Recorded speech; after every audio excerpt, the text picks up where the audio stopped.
எனக்கு பிரியமானவர்களே, இன்றைக்கு அப்படிப்பட்ட பலர் பல கண்ணியில சிக்குண்டு சமாதானத்தை இழந்து இன்னைக்கு நீங்க தவித்து கொண்டு இருக்கலாம்.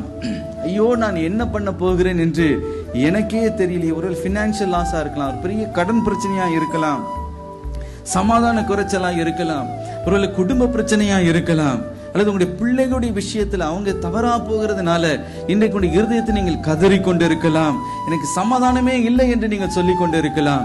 இன்றைக்கு உன் வாழ்க்கையில சமாதானம் இல்லாத ஒரு நிலைமையில நீ காணப்படலாம். எப்பொழுதுமே இருதயத்துல ஒரு கொந்தளிப்பு, எனக்குள்ள ஒரு பயம், எனக்குள்ள கலக்கம், ஒரு சொத்து பிரச்சனை நிமித்தம் நீ ரொம்ப வேதனையோடு நீ அமர்ந்து கொண்டு இருக்கலாம். எனக்கு பிரியமானவர்களே, ஆனால் கர்த்தர் இன்றைக்கு உன்னை பார்த்தவர் சொல்லுகிறார், உன்னை நான் அதிசயங்களை காண பண்ணுவேன். ஆம் பிரியமானவர்களே, உங்களுடைய கண்கள் அதிசயங்களை காணும். ஹல்லேலூயா.